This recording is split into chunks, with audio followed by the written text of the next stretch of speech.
South Indian thriller movie তো অনেক হলো, তাই আজ হাজির হলাম এমন এক তুর্কিশ থ্রিলার মুভি নিয়ে যেটার কাহিনী শেষ পর্যন্ত তোমাকে এমন ভাবে শক করবে যা তুমি ভাবতেও পারবে না। দুজন পুলিশের কাছে একদিন একটা মেয়ের কাটা হাত এসে পৌঁছায়, আর এরপর থেকে তারা নেমে পড়ে মেয়েটাকে কেন খুন করা হলো তার রহস্য উন্মোচনের জন্য। কিন্তু দিন যত গড়াতে থাকে ততই এই কাহিনী যেন জিলাপির মতন প্যাচ খেতে শুরু করে। শেষ পর্যন্ত কিভাবে এই গোলকধাঁধা থেকে তারা মুক্তি পাবে তা জানাতে হাজির হলাম হন্টিং সিজন মুভির এক্সপ্লেনেশন নিয়ে। তো চলো আর পেঁচাল না বাড়িয়ে শুরু করা যাক আজকে থ্রিলার মুভির এক্সপ্লেনেশন। মুভির শুরুতে আমরা এই সিনেমার প্রধান চরিত্র হারম্যানকে দেখতে পাই। সে একজন দক্ষ এবং অভিজ্ঞ পুলিশ অফিসারের পাশাপাশি নতুন ক্রাইম ইনভেস্টিগেশন অফিসারদেরকে ট্রেনিং দেওয়ার কাজ করে। সে যখন নতুন অফিসারদের ট্রেনিং দিচ্ছিল তখন হাসান নামের একটা ছেলের দিকে তার নজর যায়, কেননা হাসান ছিল সবার চেয়ে আলাদা এবং তার ভিতরে জানার আগ্রহ ছিল অনেক বেশি। হারম্যান যখন নতুন অফিসারদের ক্লাস নিচ্ছিল তখন তার কাছে খবর আসে পাশের জঙ্গলে একজনকে ভয়ানকভাবে খুন করা হয়েছে। তাই সে তখন তার ক্লাস বাদ দিয়ে তড়িঘড়ি করে আরেকজন জুনিয়র অফিসার ইদ্রিস এবং সেই নতুন ছেলে হাসানকে নিয়ে ওই জঙ্গলের দিকে রওনা দেয়। তখন সেখানে আমরা গাড়ির মধ্যে জানতে পারি যে হাসান অ্যান্থ্রোপোলজি বা নৃবিজ্ঞান নিয়ে পড়াশোনা করেছে এবং তার গবেষণার বিষয় হচ্ছে তুরস্কের সিরিয়াল কিলিং। এরপর তারা তিনজন জঙ্গলে সেই ঘটনাস্থলে পৌঁছায়। সেখানে আগে থেকেই তাদের একটা টিম কাজ করছিল। সেখান থেকে তারা একটা কাটা হাত দেখতে পায়। এবার ওখানকার ফরেন্সিক ডক্টর জানায় যে এটা একটা মেয়ের হাত এবং এই হাতটি নির্মম ভাবে কোনো ছুরি দিয়ে কাটা হয়েছে। এছাড়াও মেয়েটির হাতের নেল পলিশ এবং আঙ্গুলের ভিতরে সেই খুনির চামড়ার কিছু অংশ লেগে আছে। হয়তো মেয়েটাকে খুন করার সময় ধস্তাধস্তি করতে গিয়ে সেই খুনির চামড়া মেয়েটার নখে আটকে গিয়েছিল। এরপর সেখানে তারা এভিডেন্স হিসেবে একটা হাতুড়িও খুঁজে পায়। তারপর সবাই মিলে এলাকাটাকে ভালোভাবে তল্লাশি করতে থাকে। তল্লাশির এক পর্যায়ে হারম্যান সেখানে একটা গাড়ির টায়ারের ছাপ এবং ফুটপ্রিন্ট দেখতে পায়। সে সঙ্গে সঙ্গে ইদ্রিসকে ফোন দিয়ে টায়ারের ছাপ এবং ফুটপ্রিন্টটা কালেক্ট করতে বলে। এরপর তারা সেখান থেকে খাবার খাওয়ার জন্য একটা রেস্টুরেন্টে পৌঁছায়। হারম্যান হাসানকে তার পরিবার সম্পর্কে জিজ্ঞেস করলে হাসান জানায় তার বাবা নেই, তার মা তার বোনের সাথে একটা অন্য শহরে থাকে আর তার গার্লফ্রেন্ড এই শহরেই থাকে এবং তার বাবার রেস্টুরেন্টের ব্যবসায় তাকে সাহায্য করে। এরপর হাসান যখন ইদ্রিসের পরিবার সম্পর্কে জিজ্ঞেস করে তখন আমরা জানতে পারি ইদ্রিসের সাথে তার স্ত্রীর সম্পর্ক মোটেও ভালো নয়, কেননা তারা দুজনে বর্তমানে সেপারেশনে আছে। স্ত্রীর কথা বলতে গিয়ে ইদ্রিস অনেক বেশি ইমোশনাল হয়ে পড়ে। এর পরের দৃশ্যে দেখা যায় ইদ্রিসের স্ত্রী আইকিস একটা সুপার শপে কাজ করছে আর দূর থেকে ইদ্রিস তাকে ফলো করছিল। ঠিক এমন সময় সে দেখতে পায় যে সেই সুপার শপের মালিক বারবার তার স্ত্রীর কাছে আসার চেষ্টা করছে আর এই দৃশ্য দেখে সে প্রচন্ড রেগে যায়। অন্যদিকে হারমানের পরিবারকে দেখানো হয় যেখানে তার সংসারে কেবল তার স্ত্রী আছে। দীর্ঘদিন অসুস্থতায় ভুগে তার স্ত্রী দিন দিন আরো বেশি দুর্বল হয়ে পড়ছে এবং তার শারীরিক অবস্থা অনেক খারাপ। অন্যদিকে সুপার শপের সেই মালিক যে বারবার ইদ্রিসের স্ত্রীর কাছে আসার চেষ্টা করছিল তাকে গাড়ির পার্কিং লটে একা পেয়ে ইদ্রিস প্রচন্ড মারধর করে। এরপর দেখা যায় হাসান তার গার্লফ্রেন্ডের সাথে দেখা করতে এসেছে। সেখানে তারা দুজনে যখন কথা বলছিল ঠিক তখনই হঠাৎ সে এক অদ্ভুত ধরনের তীব্র গন্ধ খুঁজে পায়। গন্ধটা এতটাই অসহ্য ছিল যে তারা সেখানে বসে থাকতে পারে না। আসলে এই দুর্গন্ধটা আসছিল হাসানের হাত থেকেই, কারণ তাকে দিয়েই সেই কাটা হাতটি ফরেন্সিক ল্যাবে পাঠানো হয়েছিল আর সেটার গন্ধই এখনো তার হাতে লেগে আছে। হাসান ওয়াশরুমে গিয়ে ভালো করে নিজের হাতটা পরিষ্কার করতে থাকে, কিন্তু কিছুতেই সেই বিশ্রী দুর্গন্ধ তার হাত থেকে যেতে চায় না। রাত হলে ইদ্রিস বাড়ি ফিরে দেখতে পায় তার ছেলে মেয়ে এখনো জেগে আছে। এটা দেখে সে অনেক রাগ হয় এবং তাদেরকে তাড়াতাড়ি ঘুমিয়ে যেতে বলে।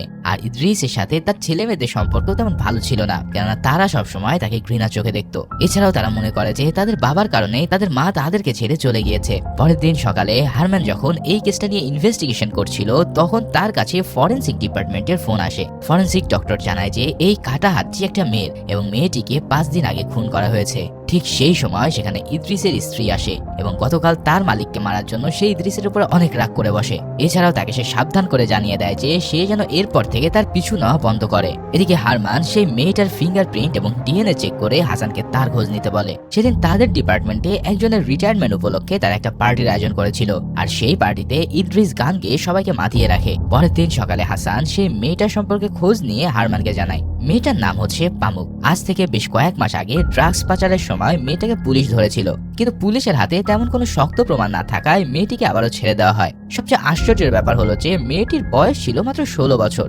হারমান তখন হাসানকে জিজ্ঞেস করে যে মেয়েটার কোনো অ্যাড্রেস বা ফোন নম্বর সে জানতে পেরেছে কিনা। জবাবে হাসান জানায় মেয়েটার কোনো ফোন নাম্বার ছিল না, তবে সে মেয়েটার একটা অ্যাড্রেস পেয়েছে।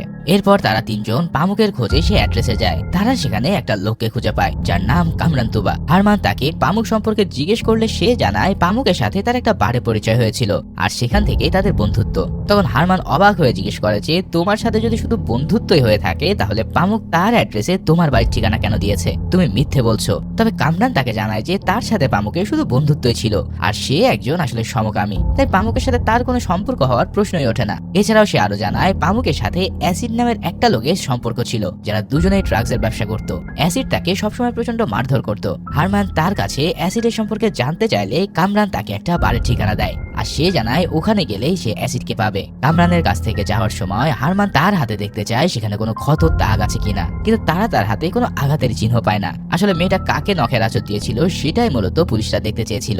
এরপর তারা সেখান থেকে বেরিয়ে সেই বারে চলে যায় আর অ্যাসিডের জন্য গাড়িতে অপেক্ষা করতে থাকে। এক সময় অ্যাসিড সেখানে আসে, তখন তারা অ্যাসিডকে ফলো করতে থাকে, কিন্তু অ্যাসিড এক সময় সেটা বুঝতে পারে এবং সেখান থেকে পালাতে থাকে। হারমান আর টিম শুরু করে তার পিছু নেওয়া। অ্যাসিড ছিল অনেক বড় সন্ত্রাসী আর দক্ষ ড্রাইভার, তাই সে তাদের চোখ মুহূর্তেই ফাঁকি দিয়ে উধাও হয়ে যায়। অন্যদিকে হারমানও হাল ছাড়া পাত্র নয়, তাই সে একসময় অ্যাসিডের গাড়ি একটা জায়গায় পার্ক করা দেখতে পায়। এবার তারা তিনজন গোপনে তার পিছু নিতে শুরু করে। তারা দেখতে পায় যে অ্যাসিড একটা বাড়ির ভিতরে ঢুকেছে আর গেটের সামনে কয়েকজন লোক দাঁড়িয়ে পাহারা দিচ্ছে। তখন হারমান জানায় ওদের সংখ্যায় অনেক বেশি আর তাদের তিনজনের পক্ষে এতগুলো লোককে ধরা সম্ভব না। তাই হারমান তাদের ব্যাকআপ টিমকে ফোন করে লোকেশন জানিয়ে দেয়, কিন্তু ইদ্রিস হারমানকে জানায় যে ব্যাকআপ টিম আস্তে আস্তে অপরাধী পালিয়ে যাবে। তবে এই কথা শুনেও হারমান তাকে বলে যে সে কোনো ধরনের রিস্ক নিতে চায় না এবং ব্যাকআপ টিম আসা পর্যন্ত সবাইকে অপেক্ষা করতে বলে।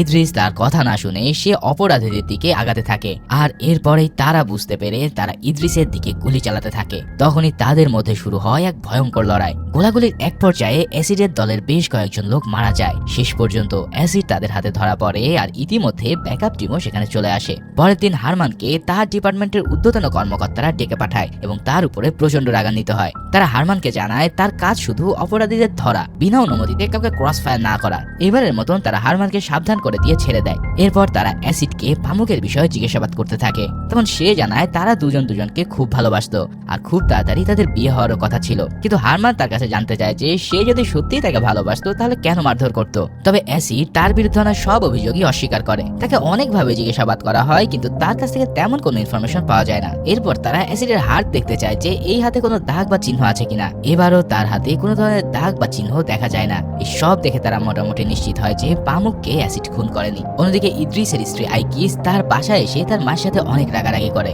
সে তার মাকে সাবধান করে দিয়ে জানায় যে ইদ্রিস যেন কোনো কিছুর ব্যাপারে তাকে আর ডিস্টার্ব না করে, কেননা সে চায় তার নিজের মতন করে বাঁচতে। সেদিন রাতেই হারমান, হ্যারিস আর ইদ্রিস ইনভেস্টিগেশনের জন্য চলে আসে পামুকের বাসায়। সেখানে তারা পামুক সম্পর্কে জিজ্ঞেস করলে তার বাবা মা জানায় পামুক ছোটবেলা থেকেই খুব জেদি ছিল, তাই তাকে অল্প বয়সেই বিয়ে দেওয়া হয়। মাত্র 16 বছর বয়সের একটা মেয়ের বিয়ের কথা শুনে সবাই খুব অবাক হয়ে ওঠে। তখন তার মা জানায় শহরের সবচেয়ে বড় ধনী ব্যবসায়ী বাকতাল বে নামের একজনের সাথে তার বিয়ে হয়েছিল আর বাকতাল বে তাদের পরিবারকে অনেক সময় নানাভাবে সাহায্য করেছে, কেননা বাকতাল বে খুব ভালো আর বড় মনের মানুষ। এরপর হারমান ইনভেস্টিগেশনের জন্য পামুকের রুমে যায়। সেখানে গিয়ে দেখে পুরো রুমটা বিভিন্ন আর্ট আর শিল্পকর্ম দিয়ে ভরা। আসলে পামুক ছবি আঁকতে আর গান গাইতে খুব ভালোবাসতো। সেদিনের মতন ইনভেস্টিগেশন শেষ করে তারা সেখান থেকে চলে যায়। পরের দিন হারমান যখন তার বড় অফিসারের কাছে কেসের আপডেট দিতে চায় তখন সে এই ঘটনার সাথে জড়িত শহরে সবচেয়ে বড় ব্যবসায়ী বাকতাল বের নাম সামনে আনে। এখন বাকতাল বের নাম শুনেই অফিসার বেশ অবাক হয়ে যায়। সে হারমানকে বুঝিয়ে বলে যে বাকতাল বে কোনো সাধারণ মানুষ নয়, সে হচ্ছে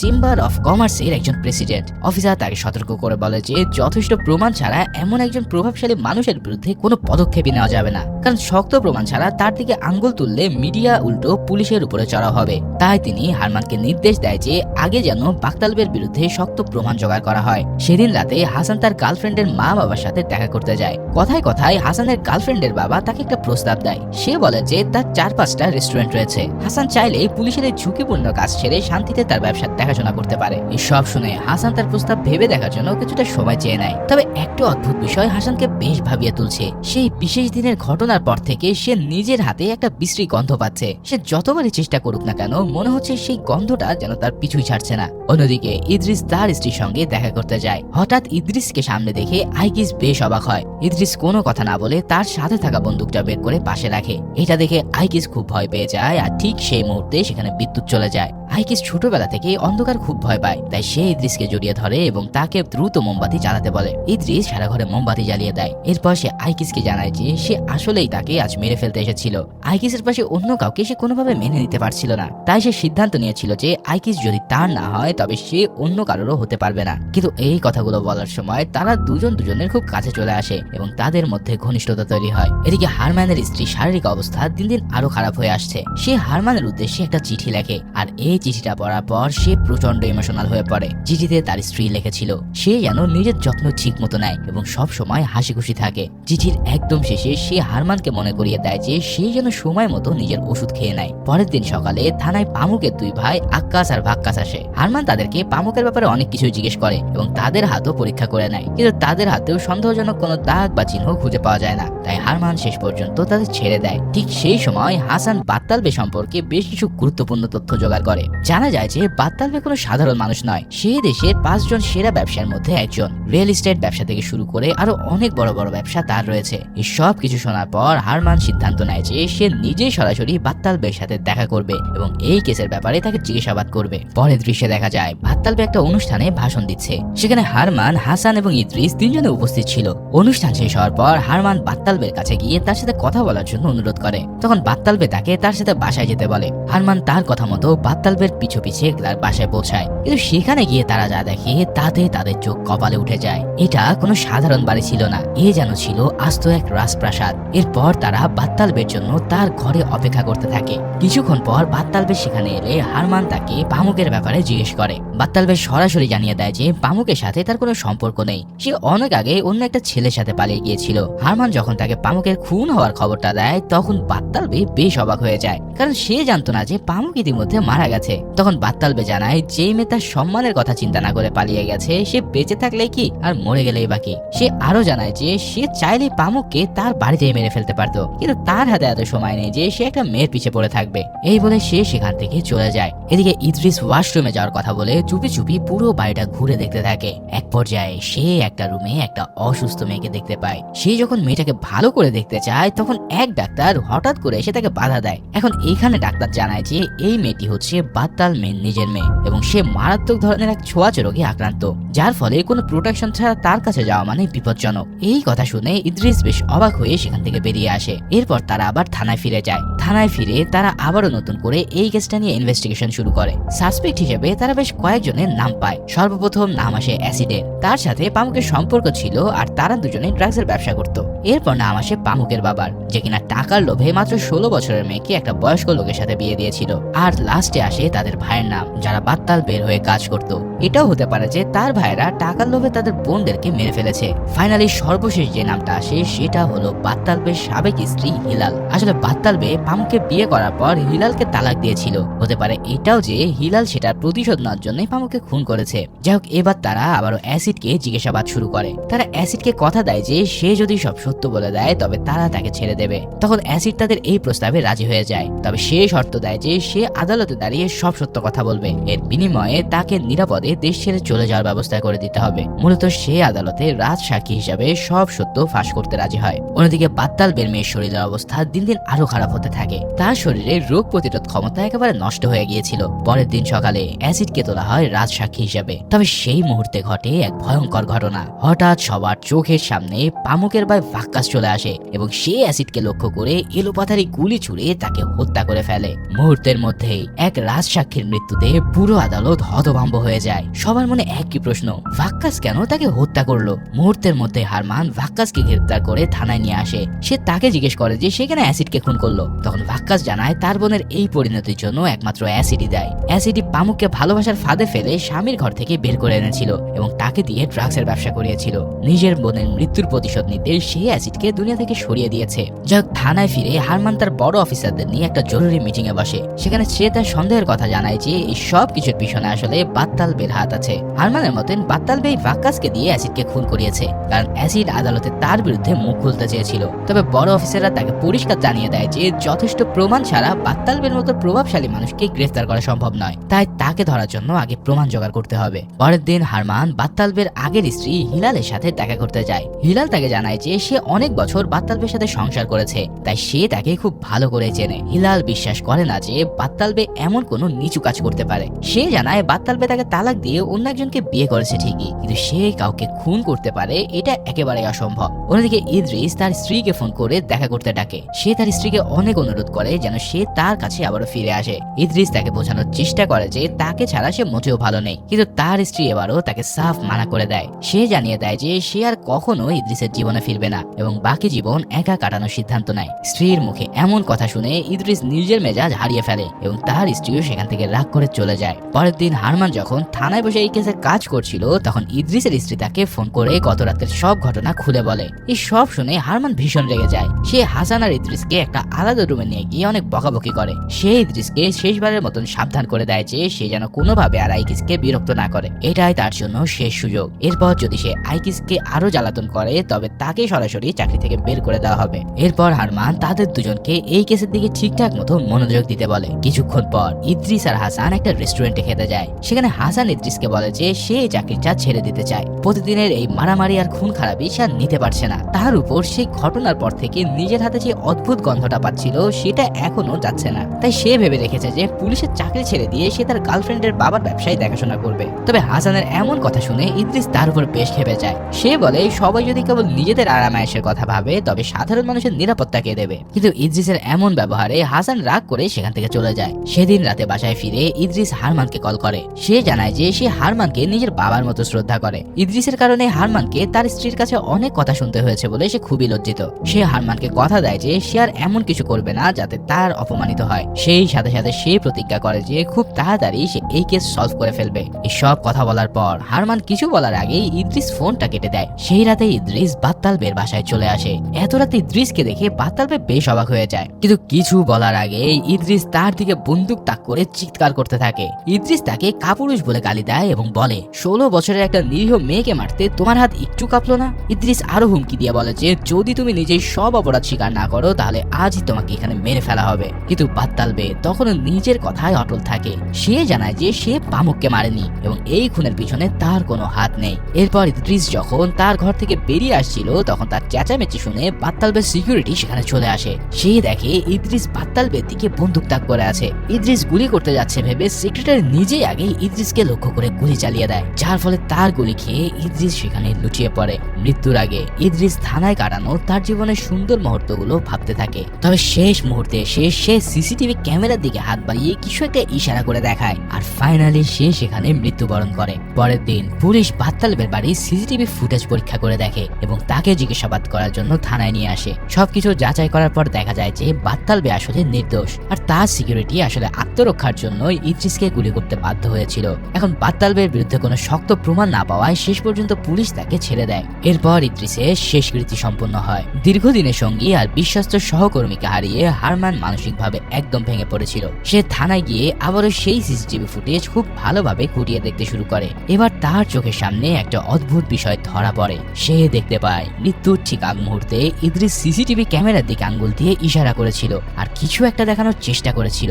এই দৃশ্যটি হারমানকে গভীর চিন্তায় ফেলে দেয়। সে ভাবতে থাকে যে এটা কি কোনো বিষয়ের বিশেষ সংকেত। ইদ্রিস কি তবে মারা যাওয়ার আগে কোনো বড় সত্য ফাঁস করতে চেয়েছিল? পরের দিন হারমান আর হাসান আবারও পামুকের বাবা মার বাড়িতে যায় তাদের জিজ্ঞাসাবাদ করতে। হারমান তাদের কাছে পামুকের ছোটবেলার কথা জানতে চায়। তখন পামুকের মা জানায় যে পামুক ছোটবেলা থেকে খুব হাসি খুশি এবং গান গাইতে ভালোবাসতো, তবে সে ছিল ভীষণ ভীতু। কথার প্রসঙ্গে পামুকের মা একটা ঘটনার কথা খুলে বলে। সে জানায় যে একবার রক্ত দেওয়ার কথা শুনে পামুক ভয়ে একদম অস্থির হয়ে গিয়েছিল। হারমান তখন অবাক হয়ে জিজ্ঞেস করে যে তাকে কেন রক্ত দিতে হয়েছিল। যবে তার মা জানায় যে তারা বাত্তালবের কোম্পানিতে কাজ করত। একসময় বাত্তালবের মেয়ে খুব অসুস্থ হয়ে পড়লে তার চিকিৎসার জন্য ডাক্তার কোম্পানির সব কর্মচারী এবং তাদের পরিবারের সদস্যের ব্লাড স্যাম্পল সংগ্রহ করছিল। হারমান এটা শুনে বেশ অবাক হয়। সে মনে মনে ভাবে যে একটা কোম্পানি কেন এভাবে সব পরিবারের রক্ত সংগ্রহ করবে। যাক, পামুকের বাবা মা এর চেয়ে আর বেশি কিছুই জানতো না। তাই হাসান আর হারমান আর দেরি না করে সরাসরি সেই হসপিটালে যায় যেখানে তাদের ব্লাড নেওয়া হয়েছিল। কিন্তু সেখানকার বর্তমান ডাক্তার তাদের জানায় যে সে এখানে নতুন এসেছে, তাই ওই সময় ব্লাড স্যাম্পল হাসপাতালের ব্যাপারে সে কিছুই জানে না। তবে তার আগে ডাক্তারের ঠিকানা তারা হারমানকে দিয়ে দেয়। এরপর হারমান সেই ঠিকানা অনুযায়ী পুরাতন ডাক্তারের কাছে যায়। সেখানে গিয়ে তারা এক অদ্ভুত দৃশ্য দেখে। ডাক্তার সোফায় বসেছিল এবং বিড়বিড় করে বলছিল যে মানুষ কিভাবে এমন কাজ করতে পারে, আমার মনে কি একটুও দয়া হলো না। এরপর সে হারমানদের উদ্দেশ্য করে তার কম্পিউটারের দিকে ইশারা করে এবং বলে যে তার সব প্রশ্নের উত্তর ওই কম্পিউটারের ভিতরে আছে।